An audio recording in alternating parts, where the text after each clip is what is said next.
sebagai ketua pemberdayaan dan dakwah. Demikian informasi yang bisa saya sampaikan. Kurang lebihnya mohon maaf. Wassalamualaikum warahmatullahi wabarakatuh. Barusan sudah selesai.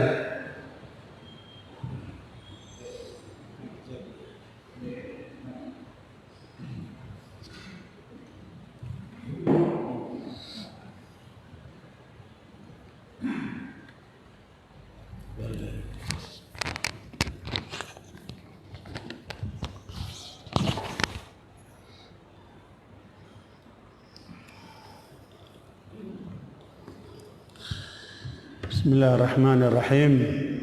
Assalamualaikum warahmatullahi wabarakatuh. Alhamdulillah rabbil alamin.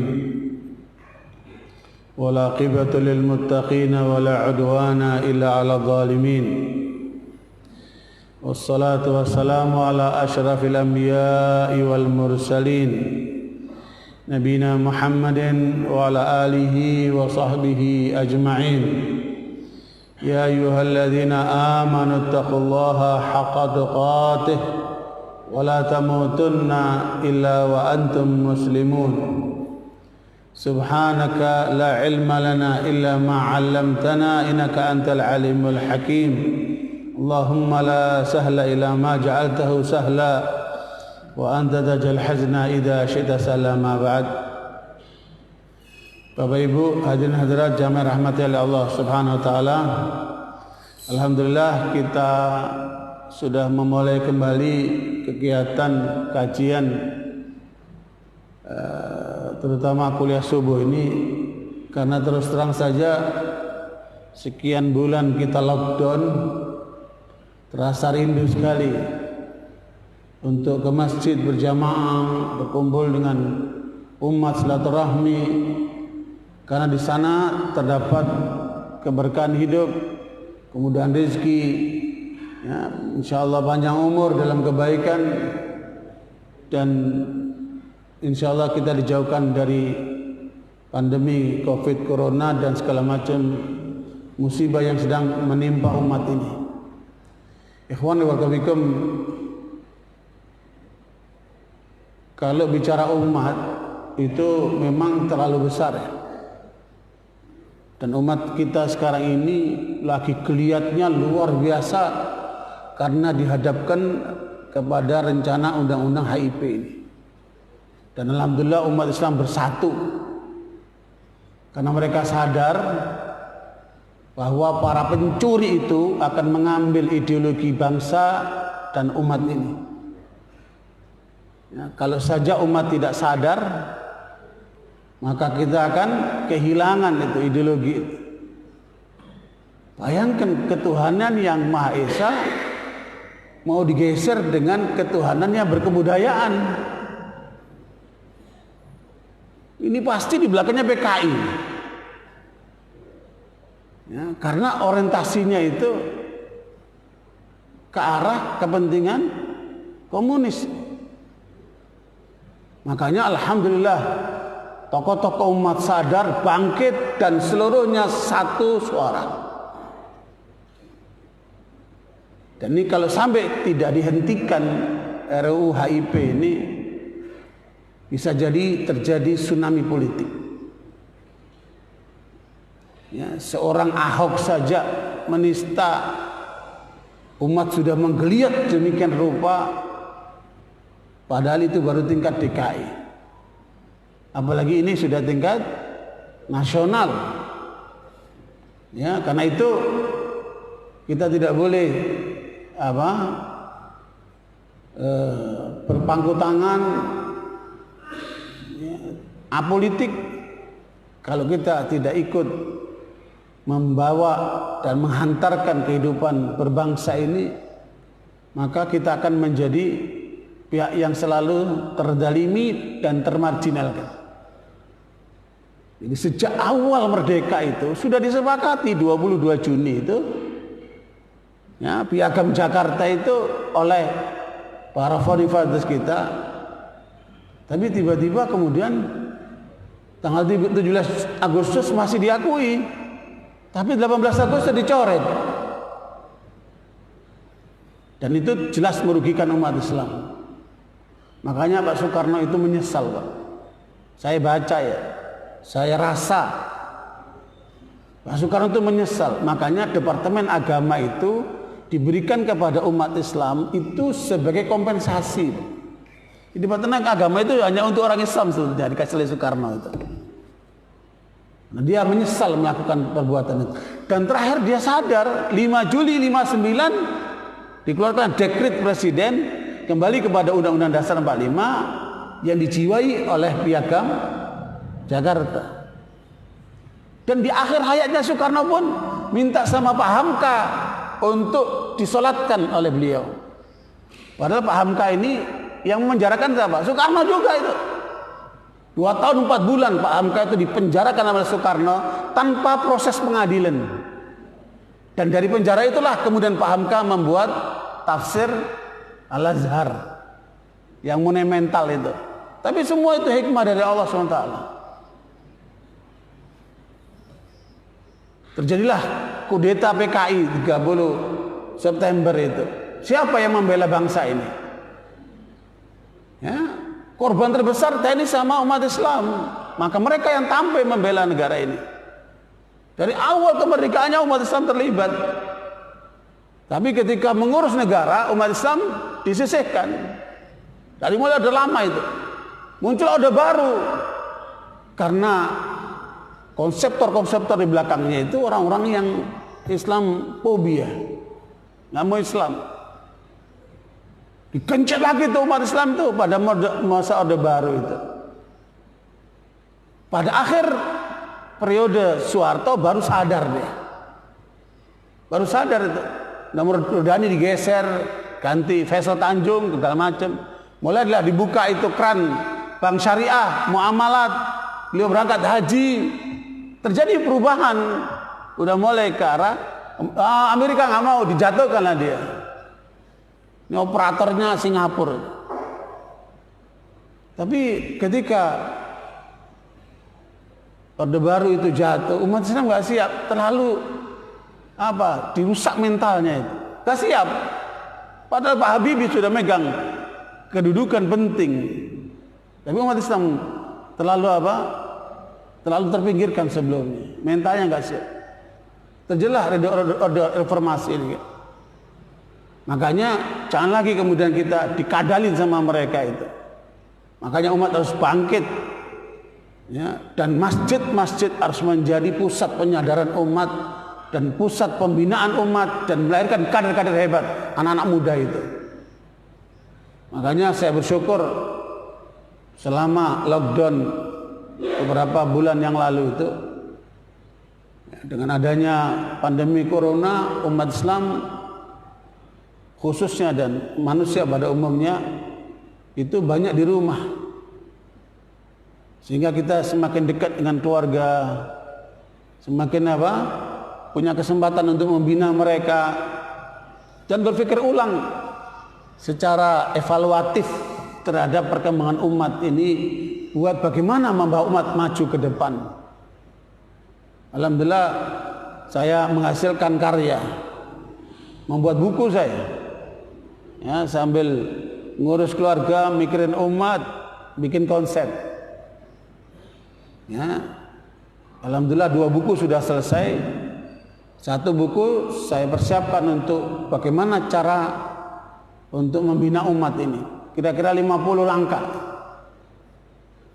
Kemudian saya bikin buku yang kedua, panduan untuk para aktivis Islam. Ada 17 langkah agar umat Islam ini kuat. Karena saya coba untuk berkomunikasi dengan tokoh-tokoh Islam nasional. Ada nggak konsep yang bisa memberikan untuk penguatan umat ini? Karena selama ini umat kita masih berupa kerumunan nih, belum jadi kekuatan, Pak. Sehingga kita itu dipandang sebelah mata oleh banyak pihak. Apalagi Pak JK ngomong sama saya itu sangat menusuk hati saya. Dia mengatakan waktu dia masih wakil presiden di istananya itu, dia bilang sama kami, kalau ada 100 orang kaya di Indonesia, yang 1 muslim, 99 non muslim.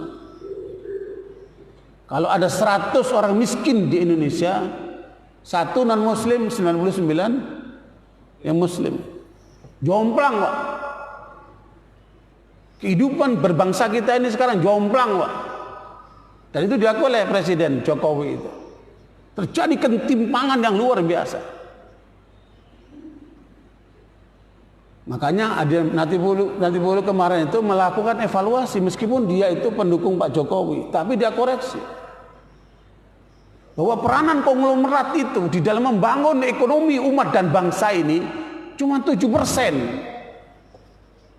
Bangunan ekonomi bangsa ini 93% itu justru lewat MKM itu yang jumlahnya sekitar 50 juta. Dan siapa mereka? Mayoritas umat Islam. Tapi kebijakan negara banyak menguntungkan konglomerat itu, Pak. Tidak berpihak banyak kepada UMKM itu kan. Makanya dikoreksi sama si Nadian itu, dipanggil dia sama Presiden ke istana, saya nggak tahu apa yang dibicarakan. Mudah-mudahan ada koreksi. Karena realitasnya begitu. Ini jomplang ini. Umat Islam terbesar di Indonesia, tapi yang paling menanggung derita. Kemiskinan di tengah umat itu ada, dengan bangsa itu ada di kita. Kemunduran, kebodohan, ini harus kita sadari untuk kita perbaiki. Dan perbaikan itu dari mana kita mulai? Dari keluarga, Pak. Kalau keluarga-keluarga muslim ini tidak sadar untuk melakukan perubahan dalam rangka untuk menghadapi kehidupan ke depan, akan berat nanti anak-anak kita itu. Karena di 2030 diperkirakan 4 juta pekerjaan manusia akan hilang, Pak. Diganti sama robot semua. Ya, kalau anak-anak kita tidak dipersiapkan dengan benar, dengan baik, ini jadinya tersingkir dalam kehidupan mereka. Sementara banyak orang tua itu pikirannya anak-anaknya bagaimana supaya bisa kerja di pabrik, di perusahaan, memenuhi kebutuhan pasar itu. Dan itulah yang menjadi kebijakan peta jalan pendidikan nasional kita sekarang ini. Ini ngawur ini, Pak. Ya, padahal ketetapan undang-undang pendidikan nasional itu harus mengarah kepada iman, takwa, dan akhlak mulia. Itu dulu. Bukan memenuhi kebutuhan pasar dulu. Makanya saya setuju itu dengan Pak Habibie sebelum beliau wafat itu. Pak Habibie punya konsep imtak sama apa? Iptek. Beliau menyampaikan kuliah di depan mahasiswa di Mesir. Kalau saya disuruh milih mana duluan, iptek atau imtak, saya akan pilih imtak dulu, baru iptek. Tapi yang terjadi sekarang ini apa pada masyarakat kita? Ibu-ibu kalau anaknya pulang bawa rapot, ibu lihat nilai apanya? Nah, Bu, jujur. Ibu lihat nilai apa, Bu? Hah? Anaknya pulang bawa rapot, prestasinya dilihat apa, Bu? Matematika, bahasa Inggris, ya kan? Fisika, kimia, bukan agamanya. Karena telah salah arah. Karena memang kita mungkin bisa jadi, karena termasuk saya ngalami, ya, merupakan hasil pendidikan yang salah oleh kebijakan-kebijakan yang lalu. Saya sadar dari mulai SD, masuk SD, saya diajarkan waktu itu Menteri Pendidikannya masih Daud Yusuf yang sekuler itu. Kita diajarkan baru masuk, ini Budi, itu Rini, Budi ke sawah, Rini ke pasar. Ngapain saya ngurusin Budi sama Rini itu? Biar aja diurusin bapak ibunya kan. Bukan dikenakan sama Allah, bukan dikenakan tentang Islam. Karena memang pola pendidikannya salah. Ya, lahirlah anak-anak yang banyak sekuler itu kan. Makanya kita kembalikan ini pola seperti pandangan Habibie. Dan itu ketetapan undang-undang kita itu, Pak. Ya. Makanya barakallahu Bapak sekalian, saya mau tanya, akhirat dulu ada dunia dulu? Benar dong? Jangan omongan aja itu. Bukan, Pak, nggak ada dua-duanya, Pak. Surat Al-Qasas ayat 77. Wabtaghi fima ataqallahu daral akhirah wala tansa nasibaka minad dunya. Kamu kejar akhiratmu, jangan kamu lupakan duniamu. Ajar itu anak-anak muda itu, kamu harus raih surga wahai anakku. Kalau kamu mengejar surga, kamu akan dapat dunia. Tetapi tidak sebaliknya. Kalau kamu kejar dunia, kamu gak akan dapat surga itu. Harus itu ditanamkan kepada anak-anak kita. Jangan terbalik. Sekarang ini banyak terbalik. Cerdas, terampil, bertakwa. Itu saya lihat tuh di SD di sekitar rumah saya itu tertulis begitu. Cerdas, terampil, bertakwa. Bertakwanya terakhir. Oh, pantas itu banyak koruptor itu kan. Pantas ini kekayaan negara ini dijualin sama orang-orang itu. Makanya saudara sekalian, kita harus mulai sadari untuk perbaikan. Dan itu tidak mungkin kecuali dari rumah. Makanya lockdown, PSBB dan macam-macam jenisnya itu mudah-mudahan menyadarkan kita di rumah ini untuk terus kita perbaiki, kita evaluasi. Jadi peristiwa yang sedang terjadi sekarang ini sebenarnya itu diperkirakan tahun 2023, Pak. Tapi terlalu cepat terjadinya. Ya, masih dipertanyakan apakah ini normal ataukah ini rekayasa. Sebab kalau normal yang namanya pandemi itu di mana saja sama polanya, Pak. Tapi ternyata tidak. Di Wuhan itu jenisnya yang paling ringan, dikategorikan jenis A. Yang berada di Eropa, termasuk di Italia, itu jenis yang B, yang lebih berat, makanya banyak kematian di sana. Yang di Amerika jenis C, lebih berat lagi, Pak. Makanya kematian lebih besar lagi di Amerika, 200.000 lebih yang sudah meninggal itu. Walahan pemerintah Amerika sekarang. Ya, sekuat Amerika itu kewalahan, Pak. Ya, mudah-mudahan tidak terjadi di kita. Di kita itu sebenarnya yang beredar itu baru yang tingkat awal. Kalau sampai mudah-mudahan tidak terjadi yang C ini, waduh luar biasa. Yang A saja kita kewalahan ini. Dan ini masih belum selesai.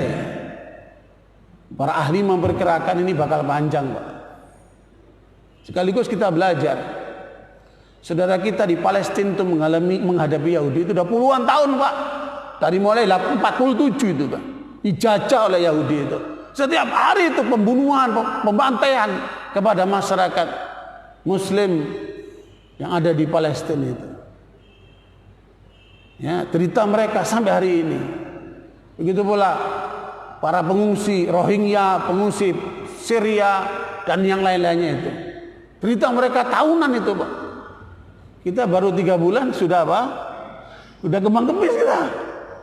Udah ngos-ngosan kita kan. Tetapi tetap solidaritas umat Islam itu menjadi contoh bagi dunia. Ya, tidak ada solidaritas manusia seperti umat Islam.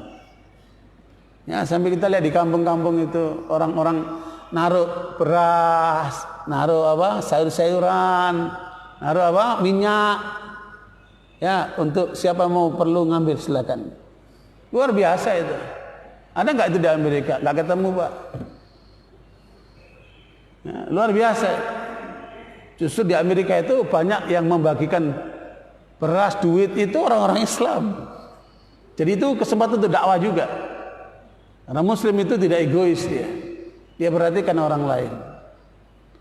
Jadi new normal ke depan ini jangan diharap akan pendek, kecuali Allah berkehendak lain. Makanya kita berdoa ya supaya cepat lewat pandemi ini, karena hitungan semuanya, Pak. Para ahli lokal, nasional maupun internasional yang saya sampai baca itu bakal panjang ini, Pak. Belum tentu 2021 selesai, Pak. Paling cepat diperkirakan 2 tahun. Makanya mental kita harus kuat. Dan solidaritas kita juga harus kita perkuat. supaya jangan ada derita di tengah umat Islam ini dalam kondisi susah seperti ini. Nggak akan masuk surga itu kata Nabi, seorang kenyang sementara tetangganya kelaparan. Nggak akan masuk surga orang seperti itu. Makanya solidaritas kita harus terus kita tingkatkan. Masjid harus menjadi pusat gerakan penyelamatan umat, baik dari segi akidah maupun dari segi kepribadian maupun dari segi ekonomi itu. Ya, karena itu barakallahu saya tidak bicara panjang masalah itu, sekedar untuk mengingatkan saja. Sekarang saya fokus di subjudulnya ini, masuk surga sekeluarga. Ya, Bapak Ibu nggak akan ditanya tentang Jokowi, nggak akan ditanya tentang ekonomi bangsa ini menurun atau meningkat, ya kan? Masing-masing ditanya tentang apa? Diri dan keluarganya. Surat At-Tahrim ayat yang ke-6. A'udzubillahi minasyaitonir rajim. Ya ayyuhalladzina amanu qu anfusakum wa ahlikum nara wa quduhan nasu wal hijarah 'alaiha malaikatun ghiladun shidadun la ya'sunallaha ma amarahum wa yaf'aluna ma yu'marun. Wahai orang yang beriman, jaga dirimu dan keluargamu dari api neraka. Kenapa harus api neraka dulu? Karena setiap orang ini sebelum masuk surga harus lewat api neraka dulu, Pak. Ya, makanya Allah katakan dalam surat Al-Imran ayat 185, kullu nafsin dha'iqatul maut wa innama tuwaffawna ujurakum yaumal qiyamah faman zuhziha 'anil nari wa udkhilal jannata faqad faz wa mal hayatud dunya illa mata'ul ghurur. Setiap jiwa pasti mati dan masing-masing orang akan mendapatkan balasannya sesuai dengan perbuatannya. Maka siapa yang terselamatkan dari api neraka, selamat dulu dari api neraka ini kan, masuk ke dalam surga, maka dialah orang beruntung. Jadi bagaimana kita amankan dari api neraka supaya kita masuk surga? Begitu pula dalam surat Maryam ayat 71-72, in kullun illa wariduha kana 'ala Allahi hatman maqdiyya thumma nunajjil ladzina taqaw wa nadarudz zalimina fiha jithiyya. Ini ayat yang paling ditakuti oleh para ulama. Ya, ayat yang paling ditakuti oleh ulama ayat ini, Pak. Maryam 71. Setiap orang pasti akan melewati atau memasuki api neraka. Dua pendapat. Apakah lewat saja atau dia masuk? Ada dua pendapat. Karena kata-kata warid itu, waridun dalwa, seperti orang yang menurunkan timba pada saat Nabi Yusuf berada di dalam sumur, maka Nabi Yusuf memegang timba itu untuk diangkat ke atas. Nah, itu namanya warid. Berarti masuk ke dalam. Nah, dia menafsirkannya dengan melewati saja, tergantung amalnya sesuai dengan hadis-hadis Nabi yang banyak itu. Maka setiap orang akan melewati api neraka itu paling minimal. Ya, dan itu ketetapan Allah yang tidak mungkin dirubah. Maka orang yang bertakwa kami akan selamatkan dari api neraka itu, dan kami biarkan orang-orang yang zalim di dalamnya. Berarti yang harus menjadi perhatian kita adalah bagaimana supaya kita selamat dari api neraka ini. Qu anfusakum wa ahlikum nar. Jaga dirimu dan keluargamu dari api neraka. Yang bahan bakarnya di dalam api neraka itu manusia dan bebatuan. Ya. Wa anfusakum wa ahlikum nar wa quduhan nasu wal hijarah. Bahan bakarnya itu manusia dan bebatuan. 'Alaiha malaikatun ghiladun shidad. Neraka itu dijaga oleh malaikat-malaikat yang bengis. Yang mereka itu tidak pernah melanggar Allah dan menjalankan apa yang diperintahkan. Inilah yang harus berusaha kita untuk menghindarinya. Tetapi berita bagus dari Rasulullah SAW menyampaikan bahwa surga itu akan ada 120 saf. Ada berapa? 120 saf. Makanya kita sholat itu kan bersaf-saf itu. 120 saf. Dan aku berharap, kata Rasulullah, umatku akan menempati 80 saf. Mananya apa? 2/3 penduduk surga akan diisi oleh umat Nabi Muhammad SAW.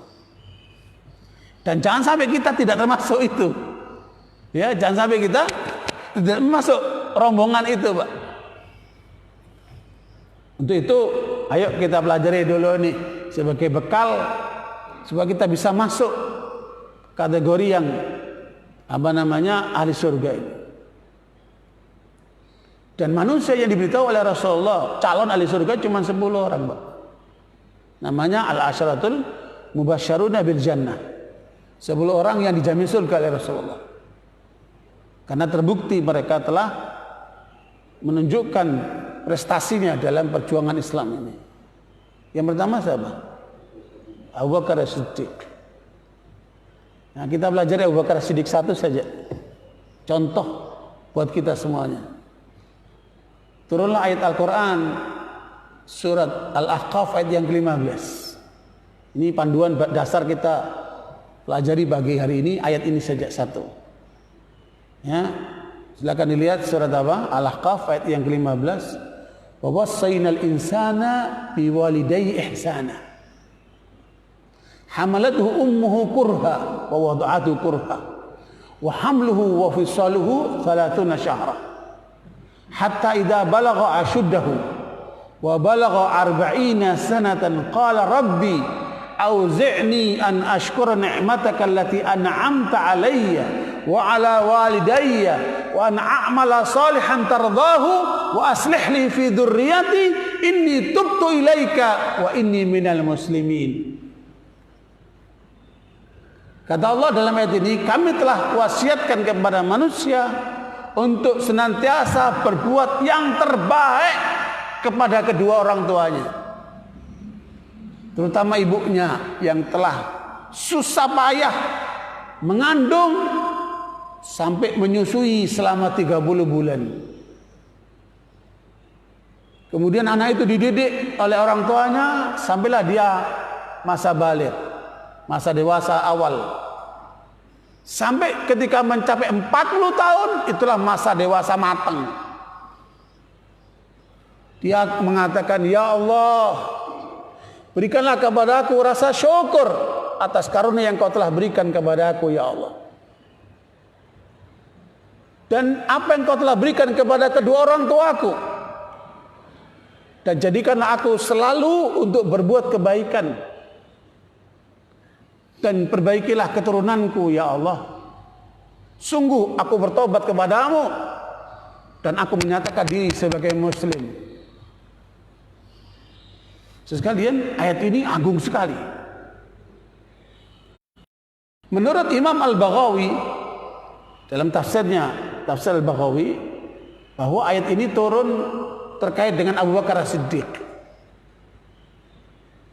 Sehingga Ali bin Abi Thalib radhiyallahu anhu mengatakan tidak banyak sahabat Nabi seperti Abu Bakar Siddiq ini. Kenapa?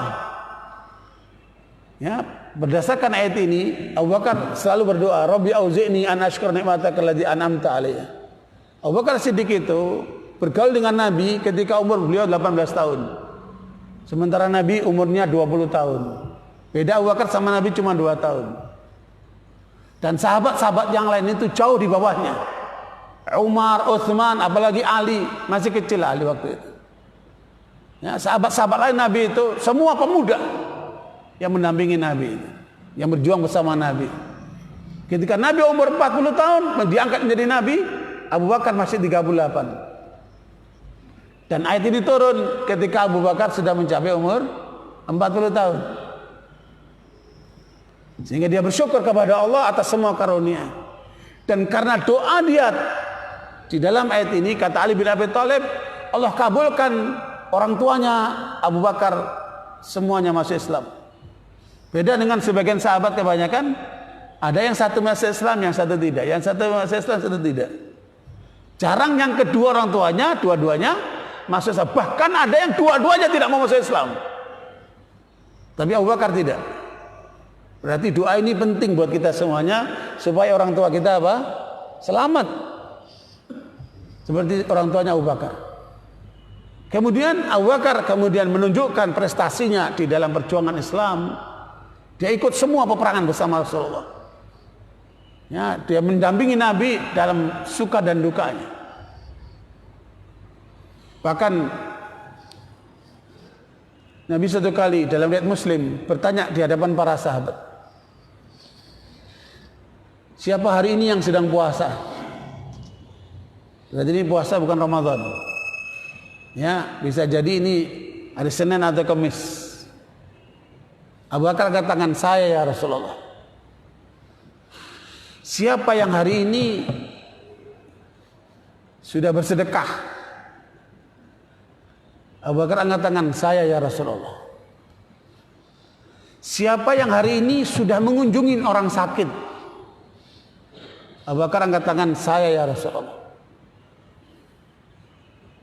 Nabi bertanya lagi, siapa yang hari ini sudah mengantarkan jenazah? Abu Bakar angkat tangan, saya ya Rasulullah. 4 pertanyaan dan 4-4-nya dijawab sama Abu Bakar radhiyallahu anhu. Maka Rasulullah SAW berkomentar, kalau mengantarkan jenazah berarti peristiwanya bukan pagi ini, imma sore atau malam nih. Kejadian apa? Pertanyaan Nabi itu sore atau malam kan? Maka Nabi berkomentar atas kejadian, atas jawaban Abu Bakar ini. Siapa mengamalkan 4 amalan ini dalam hari itu dan dia meninggal, dia akan masuk surga dari 8 pintu. Pak, surga ada berapa pintu, Pak? 8 pintu. Salah satunya pintu puasa yang kemarin kita laksanakan Ramadan itu. Mudah-mudahan kita semua masuk surga dari pintu Ar-Rayyan, itu pintunya orang berpuasa itu, maka dari situ. Ya. Tapi tentunya kita berharap bagaimana bisa masuk surga dari 8 pintu. Nah, ini Nabi memberikan jalan nih. Ya, siapa yang mengamalkan 4 amalan itu dalam hari itu dan dia meninggal, maka dia akan masuk surga dari berapa? 8 pintu. Terus siapa lagi yang bisa masuk surga lewat 8 pintu ini? Ibu-ibu. Bu, mau masuk nggak, Bu? Ya, caranya gimana? Kata Rasulullah SAW tentang ibu-ibu ini, idza shalatil mar'atu khamsaha. Perhatikan Ibu. Kalau perempuan itu menjaga sholat 5 waktunya benar. Makanya kalau udah adzan tinggalkan Ibu masak, tinggalkan semua kegiatan. Sholat. Laksanakan sholatnya dengan benar. Wa shamat syahraha. Dan perempuan itu puasa Ramadannya benar. Ya, kalau kemarin Ramadan belum selesai, masih punya apa? Qadha, selesaikan untuk qadhanya. Supaya puasa Ramadannya benar. Supaya syarat kedua terpenuhi. Yang ketiga, wa hasanat farjaha, dan dia menjaga diri tidak selingkuh. Ya, tidak pacaran, tidak selingkuh, tidak menyimpang. Dijaga kehormatannya. Ini yang ketiga. Wa ta'at zaujaha. Yang keempat, taat sama suaminya. Padahal suaminya bawel, pelit. Apalagi itu, Bu? Ya, Bu? Tukang marah. Sabar. Taati suamimu. Saya tertarik sekali dengan peristiwa yang dialami oleh ibu-ibu, cerita seorang kiai. Ibu-ibu ini datang ke kiai ini, bilang begini, Pak Kiai, saya udah gak kuat dengan suamiku. Saya mau minta cerai.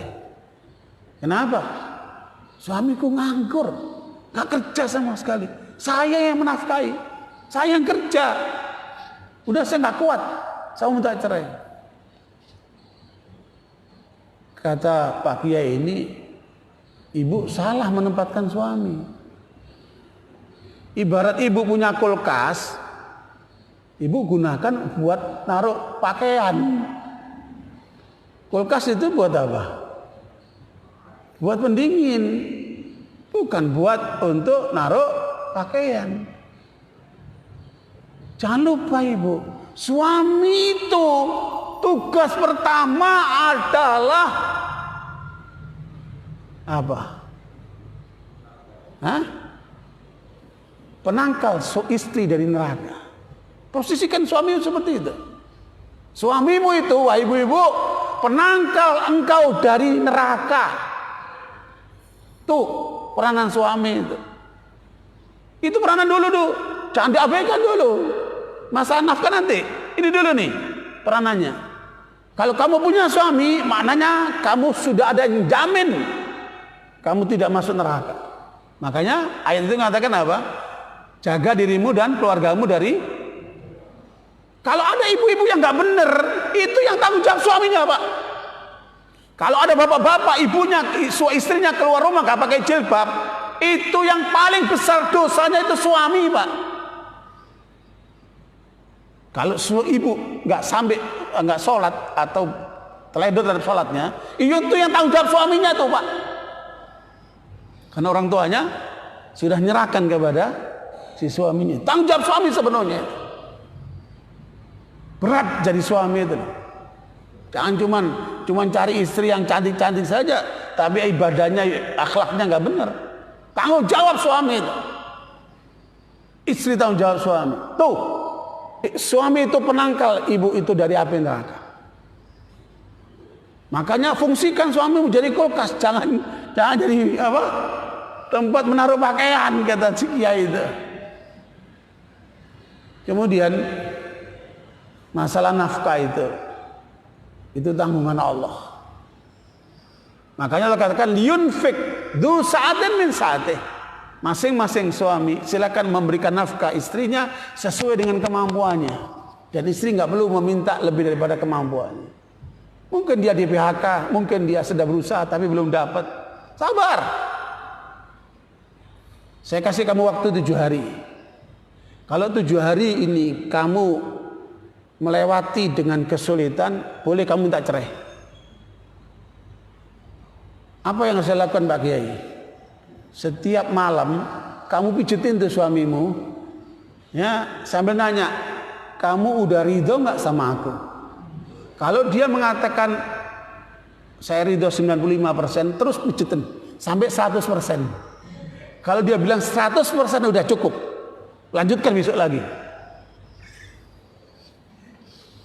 Ini ada istri gak pernah pijetin suami, coba itu kan. Tolong dong pijetin, aku juga capek. Astagfirullahaladzim.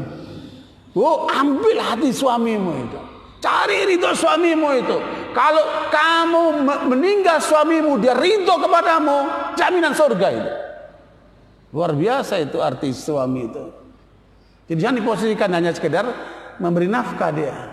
Dia pengamanmu dari api neraka ini suami. Akhirnya ibu ini dia praktekin. Sehari dipijetin ini sampai 5 hari. Dia datang, belum 7 hari ini datang kepada Pak Kiai. Alhamdulillah Pak Kiai, rumah tanggaku utuh, aku bahagia dan suamiku sudah mengantar aku kerja dan dia mudah dapat kerjaan. Masya Allah. Jadi subhanallah, berapa banyak terjadi perceraian-perceraian itu karena terlalu emosional. Yang dihitung cuma apa? Fulus. Harga itu suamimu itu. Bu, yang keempat apa? Taat kepada suami. Selama tidak melanggar Allah. Tapi kalau suami mengajarkan melanggar Allah, jangan ditaati. Karena tidak ada ketaatan kepada manusia dalam melanggar Allah, siapapun dia. Nah, barakallahu keluarga Abu Bakar Siddiq keluarga yang harmonis. Makanya saya ambil Abu Bakar karena bukan Nabi kan. Kalau Nabi sudahlah itu jaminan Allah kan. Abu Bakar manusia biasa seperti kita. Nah, dengan turunnya ayat ini yang harus pertama kali kita lakukan selain kita beribadah kepada Allah, apa? Perhatikan orang tuamu. Ya, surat Al-Ahqaf ayat 15 ini mengajarkan kita perhatikan orang tuamu, terutama ibumu. Dan ada peranan ibu yang tidak digantikan oleh bapak. Makanya ketika Rasulullah ditanya, siapakah orang yang paling harus aku berbuat baik kepadanya ya Rasulullah? Nabi mengatakan ibumu. Kemudian siapa lagi ibumu? Siapa lagi ibumu? Baru ayahmu. 3 kali menyebut ibumu. Kenapa? Karena ada 3 peranan ibu yang tidak tergantikan oleh ayah. Yaitu saat hamil, saat melahirkan, dan saat menyusui. 3 kesempatan itu tidak tergantikan oleh bapak, peranan ibu itu. Makanya di Korea Selatan itu dilakukan penelitian terhadap kehamilan lelaki. Diuji cobakan kenapa ada yang hamil itu perempuan saja. Akhirnya diuji cobakan yang hamil laki, jelek banget. Ya, karena laki nggak punya rahim. Kalau perempuan punya rahim. Dan rahimnya ibu itu merupakan kasih sayang dari Allah. Makanya lihat aja, kasih sayang ibu sama anaknya daripada bapaknya kan beda ya. Kan? Itu karena 3 peranan ibu tadi. Hamil, ya, melahirkan sampai menyusui, dan itu berjalan sekitar 30 bulan. Makanya Ibnu Abbas mengatakan kalau perempuan itu melahirkan anak umur 6 bulan, ya, untuk mencapai 30 bulan itu maka dia harus menyusui berapa bulan? 24 bulan. Kalau perempuan itu hamil kemudian melahirkan dalam umur 9 bulan, maka menyusui butuh berapa? 21 bulan. Ya, untuk apa? Pertumbuhan anak itu. Nabi Allah menyebutkan pertumbuhan anakmu akan seutuhnya kepribadiannya kalau disusuin berapa? Diurusin dari mulai hamil sampai menyusuin berapa? 30 bulan. Ya. Jangan diganti sama susu sapi supaya ibunya tetap cantik. Astagfirullahaladzim. Ini ibu salah kaprah tuh. Ya, lebih perhatikan kecantikannya, ketampanan apa, kemolekannya daripada kepentingan anaknya. Kecuali kalau memang nggak keluar air susunya. Itu perhatikan itu. 30 bulan ibu itu hamil sampai menyusui anaknya. Kemudian dididik anak itu sampailah dia dewasa. Dewasa awal itu umur 18 tahun. Kalau anak kita berarti sudah lulus apa itu? SMA ya. Lulus SMA itu berarti dewasa awal. Ya, makanya menikah itu yang baik umur 18 tahun sampai 30 tahun. Ini hasil penelitian. Dan yang terbaik menikah itu 24 sampai 26. Dan Nabi mengambil yang terbaik umur 25 itu. Ya, makanya menikah paling bagus umur 24 sampai 26. Yang terbaik 25 itu. Saya menikah umur 24. Alhamdulillah anak saya 8. Ya, semua keurus dengan baik. Ya, terdidik dengan baik, alhamdulillah. Dan insya Allah kita ingin juga berikan contoh kepada yang lainnya. Jadi bukan hanya sekedar bikin anak, tapi dibiarkan, tapi harus dididik, dirawat. Terutama apa, pengetahuan agamanya dulu. Ya, selain dunianya itu. Jadi sekarang ini kalau anak kita itu ke depan ingin ya apa, survive, kehidupannya bagus, maka kuatkan ilmu agamanya dulu. Dekatkan mereka dengan Al-Quran. Nah, itu kaidah. Di dalam riwayat Bukhari Rasulullah mengatakan khairukum man ta'allama al-Qur'ana wa 'allamah. Ini proses untuk melahirkan anak ini ada 4 yang harus diperhatikan, Pak. Yang pertama, dekatkan anakmu dengan Al-Quran. Ya, makanya kalau bisa mulai bayi anak itu diazankan dan dilanjutkan anak itu selalu diperdengarkan Quran di telinganya. Ya, ibu-ibu, ada kejadian di Bandung, seorang anak yang cacat, jantungnya bocor. Saya ketemu 3 kali sama anak ini. Komitmen ibunya menerima anak ini sebagai amanat dari Allah. Ibunya pagi membacakan setengah juz Quran di telinganya, bapaknya malam mendengarkan anak ini setengah juz di telinganya. Pertama kali keluar dari mulut anak ini yang keluar Al-Quran. Ya, umur 6 tahun sudah hafal Quran dia. Itu peranan bapak ibunya itu. Lihat sekarang bapak ibu, anaknya malah diajari nyanyi apalah itu. Bangga itu kalau anaknya bisa joget-joget apa. Ya, coba itu rubahlah. Kalau bapak-bapak udah kelewatan ibu-ibu, nanti cucunya dipersiapkan untuk mereka jadi ahli Quran. Oh, indah sekali. Indah sekali. Ya, kalau kita punya anak hafal Quran, beda semuanya, Pak. Akhlaknya, muamalahnya semua beda, Pak. Dan jadi berkah buat rumah itu. Dan insya Allah anak itu akan memberikan apa? Mahkota buat orang tuanya nanti di surga. Ya, makanya anak yang muda-muda itu dekatkanlah diri kalian kepada Al-Quran. Khairukum man ta'allama al-Qur'ana wa 'allama. Sebagai kalian yang belajar Al-Quran dan mengajarkan Al-Quran. Yang kedua, Ajarkan kepada anak-anak itu untuk bermanfaat buat orang lain. Ya, khairun nasi anfa'uhum linnas, sebaik-baik orang yang bermanfaat untuk orang lain. Ini banyak orang tua, anaknya ditaruh di pesantren nih. Ketika orang tuanya datang ngunjungin anaknya, dia bilang apa? Nah, ini makanan enak buat kamu aja, jangan kasih yang lainnya. Lah ini ibu ngajarin nggak benar ini anaknya nih kan? Di pesantren itu diajarkan kebersamaan, maka malah orang tuanya ngajarin egois, suruh makan sendiri, coba itu kan? Salah kaprah itu orang tuanya itu. Jangan ajarkan anakmu seperti itu. Berbuatlah yang terbaik kepada orang lain, manfaatlah buat orang lain. Gitu, ajaran anak gitu. Maka jangan boleh anakmu jadi anak pelit. Kalau makan berbagi, ya kalau punya duit berbagi. Itu harus diajarkan dari kecil tuh anak. Jangan sampai anak kita jadi anak pelit. Naudzubillah min dzalik, kalau punya anak yang pelit itu. Bu, suka nggak punya suami pelit, Bu? Naudzubillah min dzalik, Bu. Mau diganti nggak bisa ya, Bu ya. Ya udah, didorong supaya jangan pelit. Gitu, Ibu. Banyak bersedekah, banyak berinfak. Ya. Nah, yang ketiga, kata Nabi, wa minan nasi man huwa mafatihil khair maghaliq lisyarr. Ajarkan anakmu untuk senantiasa membuka kebaikan-kebaikan. Buka pintu-pintu kebaikan dan tutup pintu-pintu keburukan. Nah, ini hebat nih. Kalau anak kita ajar begitu hebat. Ya, pintu-pintu kebaikan dia buka, pintu keburukan dia tutup. Dan yang terakhir, yang keempat, khairukum li ahli wa ana khairukum li ahli, kata Nabi. Sebaik-baik kalian yang terbaik kepada istri dan anaknya, dan aku yang terbaik terhadap kalian terhadap istri dan anak. Makanya suami yang baik itu suami yang menyayangi istrinya, suami yang perhatian kepada anak-anaknya. Tua lelaki mulia itu.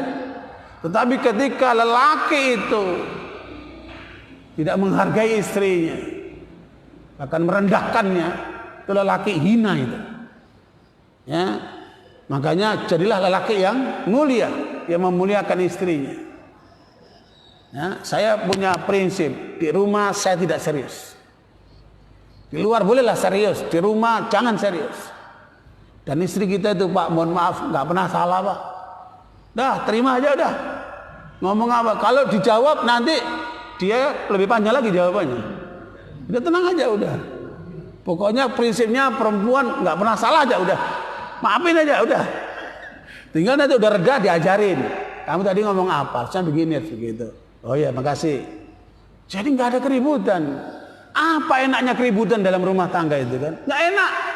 Dan dilihat anak-anak pun memalukan kan. Ya, makanya rumah tangga kita harus harmonis. Hubungan suami istri harus dekat, harus bagus. Dan dilihat anak-anaknya itu akan menjadi adem mereka. Lihat kenapa itu anak-anak itu rusak di luar sana, karena mereka banyakkan broken home. Hanya jatuh ke tangan kawan-kawan yang buruk, lingkungan yang buruk. Tapi kalau dia merasa damai dalam rumahnya, dia akan betah di rumahnya. Ya, kalau anak-anak kita nggak betah di rumah, itu ada salah dengan orang tuanya itu. Jangan-jangan kita memperlakukan salah mereka ini kan. Bikin anak-anak itu betah di rumah. Bukan karena PSBB, ya, tapi karena memang perilaku kita baik sama mereka. Nah, itu.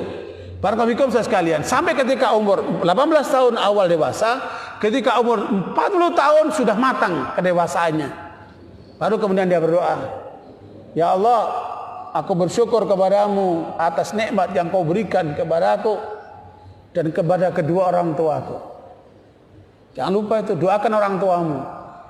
Kalau ditanya siapakah manusia yang berjasa dalam hidup kita setelah Nabi Muhammad SAW, adalah kedua orang tua kita itu. Makanya Bapak Ibu, saya pelajari tentang orang-orang sukses dalam urusan duniawi, meskipun dia orang kafir, Pak. Orang-orang sukses, meskipun dia orang kafir, itu rahasianya saya temukan mereka bakti sama orang tua. Meskipun mereka kafir, Pak.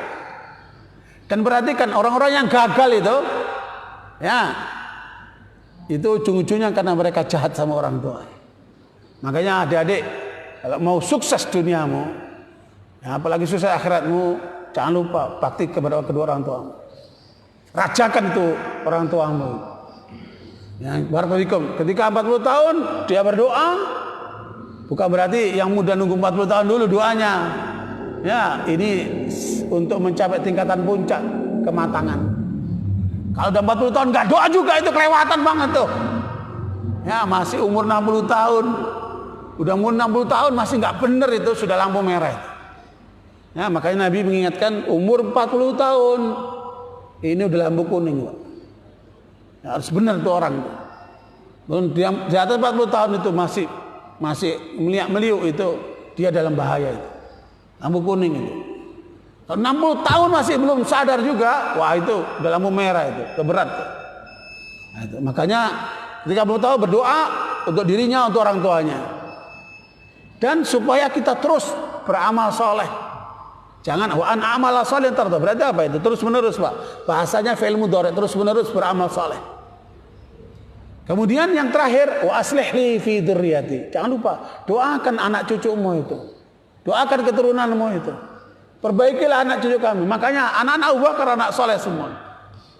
Jadi orang tuanya muslimin, muslim dua-duanya, anak-anaknya orang soleh. Abu Bakar punya 3 istri. 3-tiganya nurut, Masya Allah. Luar biasa. Ya, makanya saudara sekalian, ini contoh keluarga yang harmonis di dunianya ini. Kita melihat, jangan bicara surga di akhirat kalau Anda tidak bahagia di dunia. Ya, tadi dibacakan ayatnya bagaimana nanti calon ahli neraka dan calon ahli surga itu di surat Al-Bayyinah tadi kan.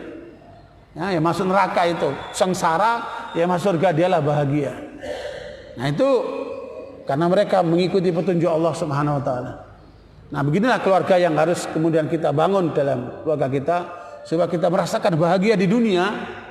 Dan kemudian terakhir kata Abu Bakar, apa kata ayat itu, kita suruh bertobat kepada Allah senantiasa. Kemudian jangan lepas dari menjadi muslim. Wala tamutunna illa wa antum muslimun. Jangan kamu mati kecuali kamu dalam keadaan Islam. Nah, dari ayat ini saya simpulkan ada 7 dari ayat Nabi juga ada 7 kebahagiaan seseorang, Pak, untuk sebelum masuk surga itu. Kalau 7 ini kita dapat, insya Allah jaminan surga itu. Yang pertama, mudah-mudahan nggak lupa ini. Udah kalau nggak dicatat ya sikatnya lupa. Karena ini menyangkut kebahagiaan, insya Allah jangan lupa ya. Yang pertama, ya, seorang itu bahagia kalau dikarunia istri yang salihah. Bagaimana istri itu akan bahagia kalau dapat apa? Suami yang soleh, pasangannya soleh. Ini unsur kebahagiaan kata Nabi. Yang kedua, rumahnya luas. Nah, yang sempit aja diperluas rumahnya. Ya, karena rumah luas tanda kelapangan dada. Dan itu tanda kebahagiaan kata Nabi. Yang ketiga, kendaraannya nyaman, nggak suka mogok. Kalau mogokan itu kan nggak enak juga, dorong lagi. Ya, kendaraannya nyaman. Al-markabul hani. Kata Nabi, al-markabul hani. Kemudian yang keempat, tanda orang bahagia itu wa auladu abrar, anak-anaknya anak yang soleh. Senang sekali lihat anak sholatnya di masjid berjamaah. Lihat anak, kita lihat kamar dia lagi ngaji. Ya salam. Ya, dia bergaul dengan teman-teman yang baik. Senang kita melihat anak yang baik seperti itu. Nah, itu. Makanya ini tanda kebahagiaan di dunia nih, Pak, belum di surga nih. Bahagia sekali nih orang. Yang kelima, tetangga-tetangganya baik. Apa kalau punya tetangga yang tukang fitnah, tukang gosip, pusing juga itu. Ya, mudah-mudahan tetangga kita yang baik lah. Ya, makanya kalau milih rumah, jangan lihat rumah dulu, lihat tetangganya dulu. Al-jaru qablad dar. Milih rumah, milih tetangga. Ya. Kalau tetangganya bagus, ya, saya di perumahan itu 2 tahun cari tetangga kanan kiri nggak pernah muncul, nggak pernah ketemu. Kemana ini orang? Lebaran kita tunggu pulang kampung dia, kan? Akhirnya saya ramekan masjid, muncul semua itu orang. Alhamdulillah mereka jadi aktifkan di masjid. Tetangga ini, Pak, luar biasa. Seneng kalau lihat tetangganya benar. Kemudian yang keenam, teman-temannya baik. Kita punya teman baik semuanya. Karena teman yang baik itu ngajak ke akhirat, ngajak kebaikan. Nah, jadi itu kalau pilih teman, temannya baik, yang ngajak kepada kebaikan. Nah yang terakhir yang ketujuh, rezekinya di negerinya, bukan di negeri orang. Saya pernah tinggal di Australia 2 tahun. Ya, meskipun di sana itu penghasilannya besar, ya, tapi tidak senikmat ketika berkumpul sama keluarga. Makanya ketika kita berada di negeri kita sendiri, rezeki kita di sini itu luar biasa yang harus kita syukuri. 7 itu Pak. Kalau 7 unsur itu dalam rumah tangga kita terpenuhi, maka pastikan Anda orang bahagia di dunia dan insya Allah akan dapat apa? Bahagia di surga. Sesuai dengan doa malaikat. Malaikat itu doain kita semua Pak. Dalam surat Ghafir ayat 8. Rabbana wa adkhilhum jannati adn allati wa'adtahum wa man salaha min abaihim wa azwajihim wa dzurriyyatihim innaka antal azizul hakim. Ya Allah, masukkanlah orang-orang beriman ini ke dalam surga Aden.